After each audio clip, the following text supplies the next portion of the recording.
Hello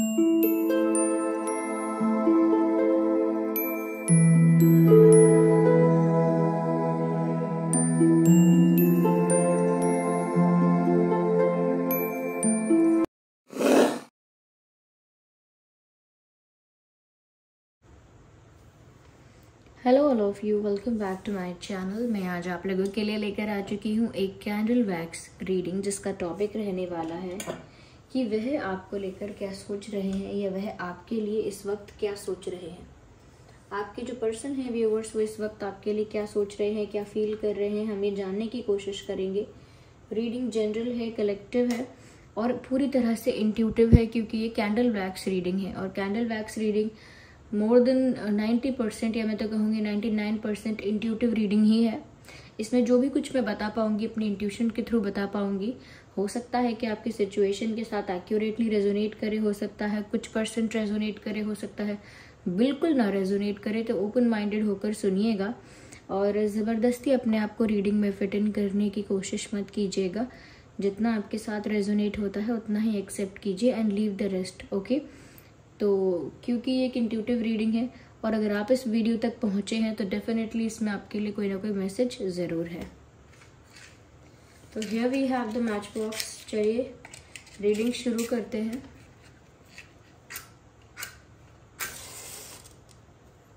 just a second.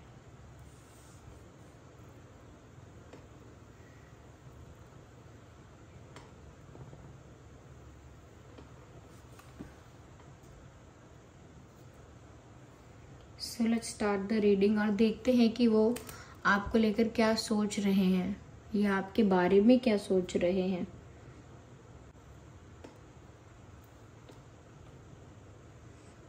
Yes,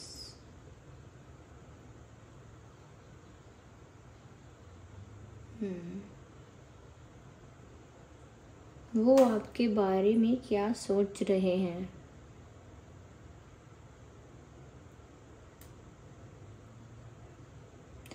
viewers, मुझे यहाँ पर ऐसा लगता है कि वो ऐसी चीज़ के बारे में सोच रहे हैं या ऐसे विषय के बारे में सोच रहे हैं कि जैसे आप दोनों के बीच में कोई डिफरेंस है जो आप दोनों को साथ आने में प्रॉब्लम बनता है, या आप लोगों के लिए एक हर्डल है, आप लोगों के लिए, आप दोनों के लिए एक ऑब्स्टेकल है।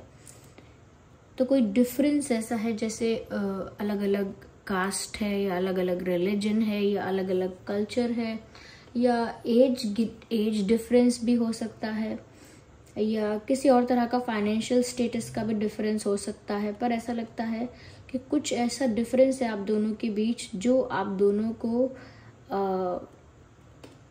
पास आने में या आप दोनों को एक होने में बाधा उत्पन्न करता है, प्रॉब्लम क्रिएट करता है।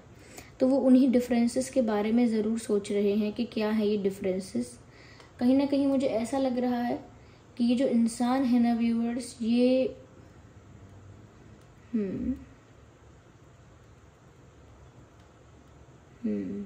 ऐसा लगता है कि ये इंसान ना चारों तरफ से घिरा हुआ है।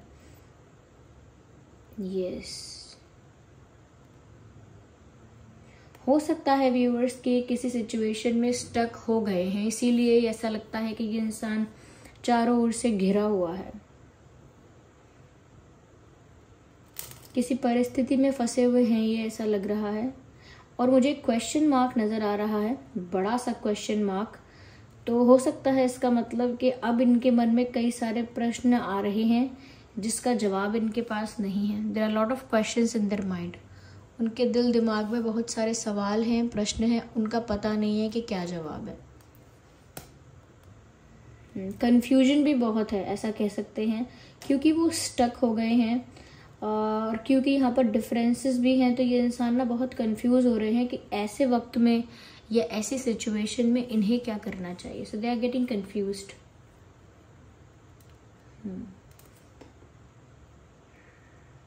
और ऐसा भी लगता है कि वो सब कुछ स्टेप बाय स्टेप करना चाहते थे हमेशा से।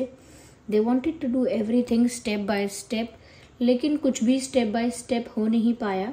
और ऐसा लगता है कि जैसे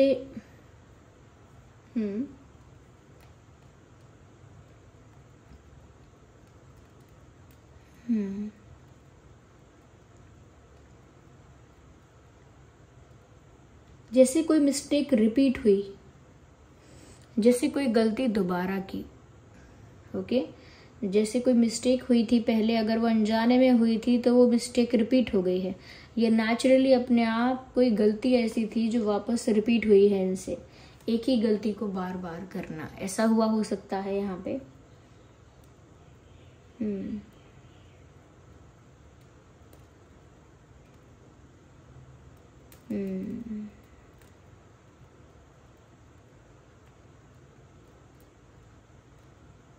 मुझे ऐसा लगता है व्यूअर्स कि इस फुल मून की वजह से ये जो इंसान है ये बहुत ज़्यादा इमोशनल भी हुए हैं, और इमोशनली बहुत रोमांटिक नहीं हुए हैं, इमोशनली बहुत लो हो गए। यस, काफ़ी एनर्जेटिकली और इमोशनली काफ़ी लो इन्होंने फील किया है। ये इनकी एनर्जी पर असर हुआ है फुल मून का। That's the effect of full moon on their emotions, कि ये और ज़्यादा लो, और ज़्यादा इमोशनल, और ज़्यादा एक सैड जोन में चले गए। यस, अपने आप को ज़्यादा स्टक, ज़्यादा कंफ्यूज्ड, और एक मिस्टेक उन्होंने बार बार की है, ऐसा उनको लग रहा है। They are feeling guilty somewhere. ऐसा लगता है कि जैसे कि इंसान कहीं ना कहीं किसी बात के लिए गिल्टी है जो उसने दोबारा की है। जैसे कहते हैं एक बार हमसे कोई गलती हुई, उस बात के लिए हमें माफ़ी मिल गई या वो बात भुला दी गई, लेकिन उसके बाद दोबारा हमने वही गलती की। It's kind of annoying also. तो यहाँ पर ये इंसान ना इस बात से खुद के लिए भी परेशान है, खुद से भी डिसअपॉइंटेड है समवेयर। तो देखिए व्यूअर्स, फुल मून का असर कभी कभी ऐसा होता है, कोई कोई इंसान ज़्यादा एनर्जेटिक हो जाता है, ये ज़्यादा हैप्पी और एक्साइटेड दिखेगा, कोई कोई बहुत इमोशनली बहुत ज़्यादा डल, बहुत लो और बहुत ज़्यादा सैड नज़र आएगा। वो उसका असर ऐसा होता है कि जो आपकी एनर्जी होती है वो उसको इन्हांस कर देता है। ओके, तो अगर आप सैड हैं तो आप ज़्यादा सैड हो जाएंगे, कंफ्यूज है तो काफ़ी कंफ्यूजन में रहेंगे, या अगर खुश थे तो ज़्यादा खुश रहेंगे, ज़्यादा एक्साइटेड रहेंगे, you will be more happy. तो यहाँ पर मुझे लग रहा है पहले से ही ये कंफ्यूज थे, पहले से ही स्टक थे सिचुएशन में, और ज़्यादा क्या कहते हैं फुल मून के इफेक्ट की वजह से और ज़्यादा डाउन इनकी एनर्जी हो गई।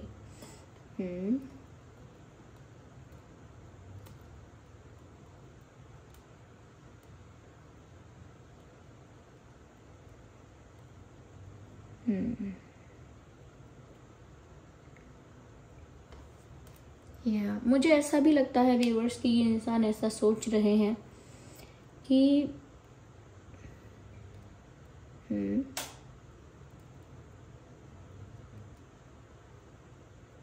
कि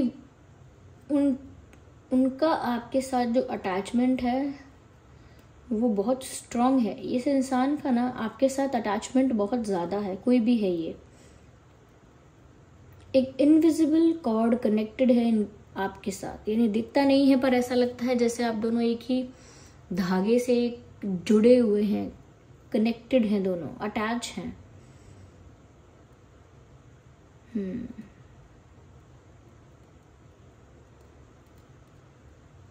दे want to thank you for something, किसी चीज़ के लिए शायद ये आपको थैंक यू करना चाहते हैं, किसी चीज़ के लिए आपको थैंक्स बोलने की इच्छा है, ऐसा लगता है।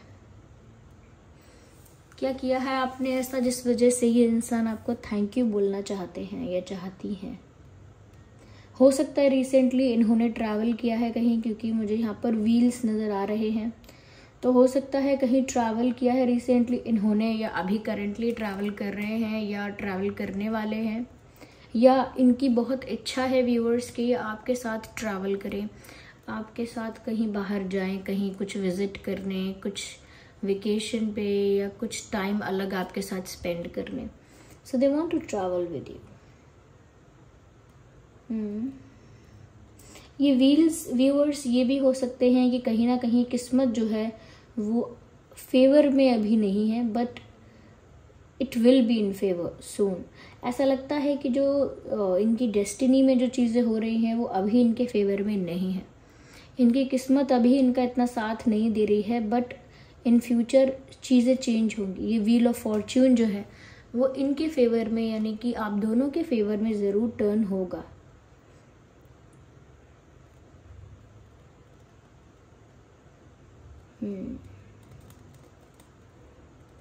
ऐसा लगता है कि ये इंसान ना प्यार को, अपने इमोशंस को, या कह सकते हैं कि जिसके साथ ये इतने कंफर्टेबल हैं, जिसको इतना प्यार करते हैं, जिसे इतना चाहते हैं, उसके साथ अपनी रेस्ट ऑफ द लाइफ को बैलेंस नहीं कर पाते हैं। जैसे कहते हैं ना, प्यार और काम को, यानी प्यार को और करियर को बैलेंस करके चलना, प्यार को और घर को बैलेंस करके चलना। मुझे ऐसा लगता है इस इंसान की लाइफ में बैलेंस नहीं है। ये जब भी कोई प्रॉब्लम आती है ये सोचते हैं कि प्यार कहीं ना कहीं ये कर रहे हैं, या ज़्यादा प्यार के बारे में सोच रहे हैं, इसीलिए यानी प्यार को हमेशा ये ऑब्स्टेकल समझ लेते हैं जब इनकी लाइफ में केओस क्रिएट होता है या सब कुछ मिस्ड अप हो जाता है। इनको लगता है कि अरे मैंने ये रिलेशनशिप या प्यार इन सब चीज़ों में पड़ गया या पड़ गई, इसी वजह से मेरी लाइफ ना स्मूथ नहीं है, मेरी लाइफ ना कॉम्प्लिकेटेड है, स्मूथ नहीं है, सुलझी हुई नहीं है, बहुत उलझन है मेरे जीवन में। तो इनको फिर ऐसा लगने लगता है। तो कहीं ना कहीं ऐसा नहीं है कि इन्हें आप पसंद नहीं हो या आपको चाहते नहीं है, लेकिन ऐसा लगता है कि कुछ भी इनकी लाइफ में अनस्टेबिलिटी होती है, इनको लगता है क्योंकि ये ऐसी चीज़ों में है, प्यार में है, रिश्ते में है, अटैचमेंट में है, इसी वजह से ये अपनी लाइफ को बैलेंस नहीं कर पा रहे हैं।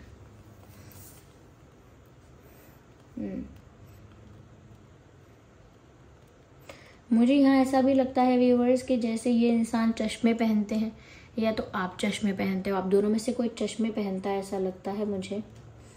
और शायद इन्हें आपकी आंखें बहुत सुंदर लगती हैं, इन्हें आपकी आंखें बहुत ब्यूटीफुल और बहुत एक्सप्रेसिव लगती हैं, because I can see the 2 eyes.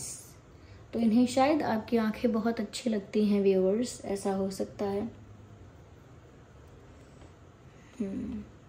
देखिए यहाँ थर्ड पार्टी तो है, लेकिन बहुत टेम्परेरी है, ऐसा कह सकते हैं।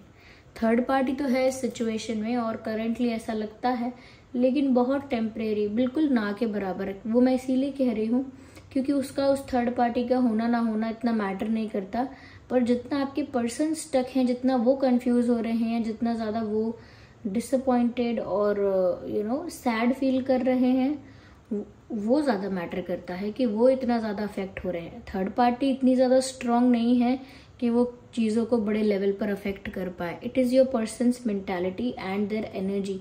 उनकी एनर्जी ही इतनी लो है, या मैं कह सकती हूँ उनकी एनर्जी ही इतनी डाउन है अभी इस वक्त कि आपके पर्सन खुद ही उलझे हुए हैं अपने विचारों में, खुद ही वो इंसान कंफ्यूज हैं अभी। अब इनके बहुत सारे प्रश्न हैं जिसका जवाब इन्हें नहीं मिला है, तो ये और कंफ्यूज हो रहे हैं। एक बैटल जैसा चल रहा है, जैसे कि युद्ध चल रहा हो, एक बैटल चल रहा हो, ऐसा लग रहा है। और उस बैटल में लगता है कि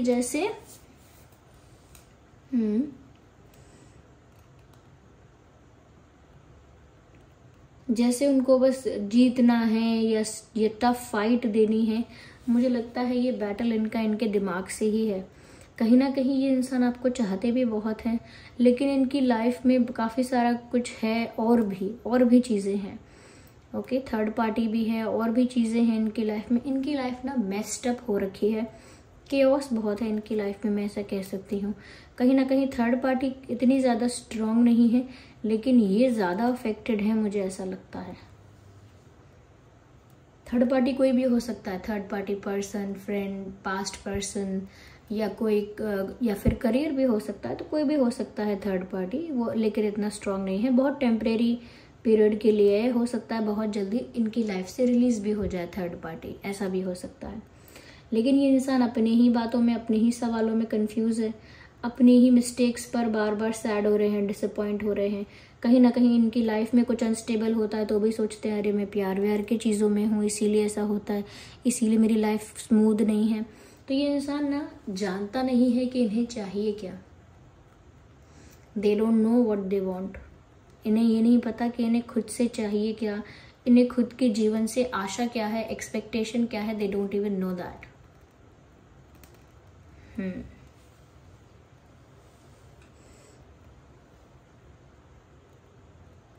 हो सकता है कोई जिम कर रहा है यहाँ पे, या कोई ज़्यादा एक्सरसाइज कर रहा है, योगा कर रहा है, ऐसा हो सकता है। ये आप भी हो सकते हैं, आपके पर्सन भी हो सकते हैं viewers.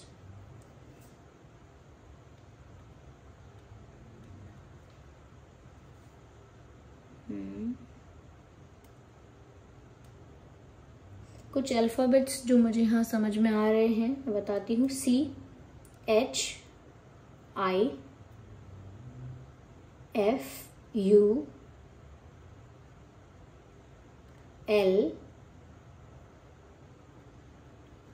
P for parrot, PH again H, A,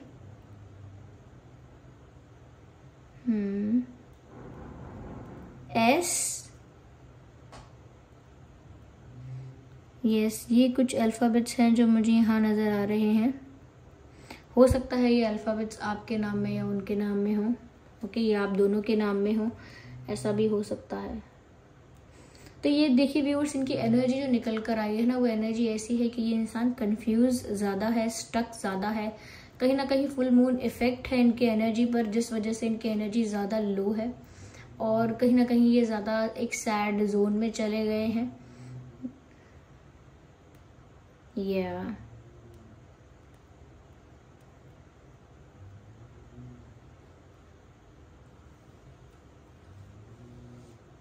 ये काफ़ी कॉम्प्लिकेटेड सिचुएशन को बना भी रहे हैं मुझे लगता है।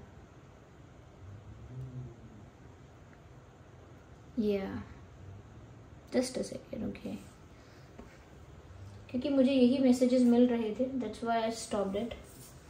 हम यहाँ पर कुछ गाइडेंस ज़रूर लेते हैं।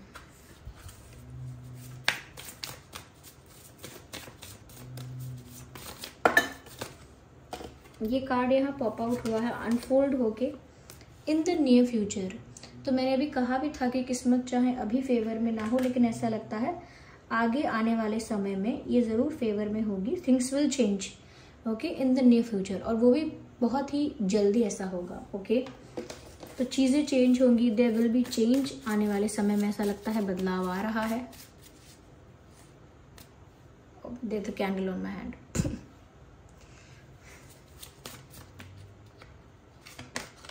Okay, reconsider. So whatever the decision you wanted to take, आपने कोई फैसला करने का सोचा था व्यूअर्स, तो एक बार फिर से सोच लीजिए। Review and recheck your decision. जो भी फैसला आप करने वाले हैं, जो भी निर्णय आपने लेने का सोचा है, एक बार उस डिसीजन को फिर से चेक कर लीजिए। उस डिसीजन को रिव्यू कर लीजिए कि क्या वो डिसीजन सच में सही है, या क्या वो डिसीजन लेने की ज़रूरत है। और ज़रूरत लगे, ज़्यादा इम्पॉर्टेंट लगे और वो डिसीजन एकदम सही लगे तो ही लीजिएगा। लेकिन अगर आपको भी कन्फ्यूजन हो कि आपको ये डिसीजन लेना चाहिए या नहीं, तो आप भी कन्फ्यूजन में या जल्दी में या इमोशनल होकर या गुस्से में आकर कोई डिसीजन मत लीजिएगा, क्योंकि आने वाले समय में in the near future things will change. चीज़ें आपके फेवर में भी हो सकती हैं। So you have to take care of this thing also, कि अगर परिवर्तन आ रहा है तो आप क्या डिसीजन ले रहे हैं वो सोच लीजिए पहले। यहाँ पर एक और मैसेज है, listen to your intuition and still if you have any questions. अगर अभी भी कुछ प्रश्न बाकी हैं तो आप अपनी इंट्यूशन की सुनिए व्यूअर्स, वहाँ से आपको स्पष्ट उत्तर मिलेगा। अपनी इंट्यूशन की, अपने दिल की सुनिए, अपनी अंतरात्मा की आवाज़ सुनिए। दिल की सुनने के लिए तो मैं नहीं कहूँगी कि सिर्फ दिल की सुनिए, लेकिन अपनी इंट्यूशन को इग्नोर मत कीजिए, क्योंकि आपकी इंट्यूशन के थ्रू आपको बहुत सारी करेक्ट गाइडेंस मिलने वाली है। Okay viewers, so this was the reading. I hope ये रीडिंग आपके लिए हेल्पफुल और रिलेटेबल रही है। अगर इस रीडिंग ने थोड़ा भी गाइड किया, वीडियो को लाइक करें, कमेंट करके बताएं। चलिए मिलते हैं अगली रीडिंग में। Bye bye.